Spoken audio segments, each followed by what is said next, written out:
Ćao devojke, ja sam Jovana Božilović, profesionalni šminker.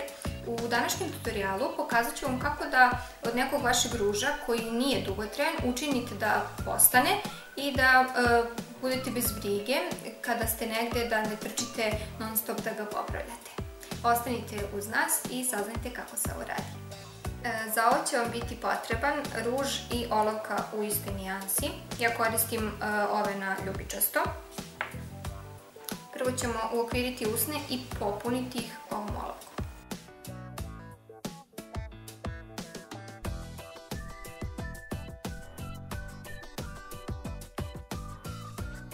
Trudite se da budete što precizniji, a ukoliko ne budete, pokazat ću vam kako da to sredite.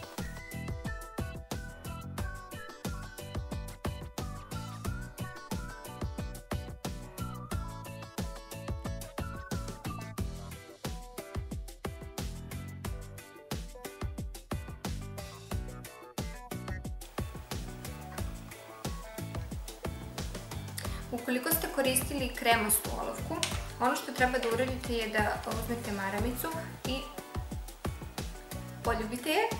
Ostaće vam višak proizvoda na maramici, što i treba, ali obzirom da sam ja koristila jednu vrlo suvu olovku, to neću raditi jer ne može da se preslika.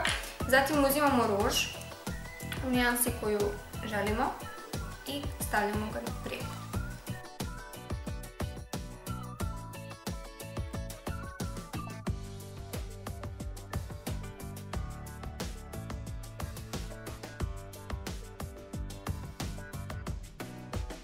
Kada smo ruž nanele, utopkamo ga o maramicu.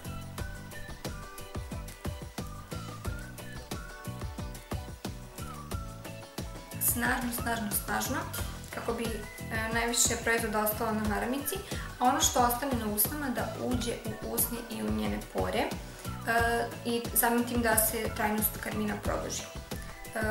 Stavit ćemo još jedan sloj.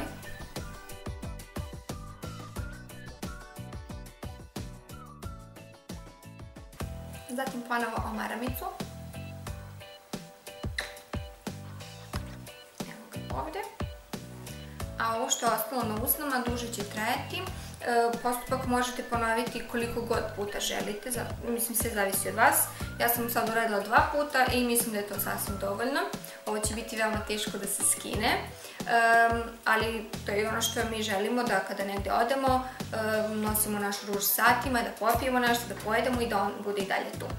Ukoliko ste negde pogrešile i prešle usnu i izašle iz okvira svojih usana, uzmite korektor koji inače koristite, stavite malo na ruku i zatim nekom tankom i pljosnatom četkicom uzmite vrlo malo proizvoda i onda obršite taj deo.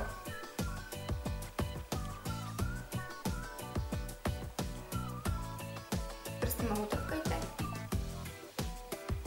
Na ovaj način ste i obrisali ono što ste pogrešile, a i dobile ste jednu kristalniju liniju vaših usana i one tada postaju izraženije. To bi bilo to. Nadam se da vam se svidelo. Ukoliko probate i ukoliko vam se dopadne, obavezno nam javite. Neki komentar šta biste voljeli da vidite, obavezno ostavite i mi se vidimo uskoro u nekom novom tutorialu. Ćao!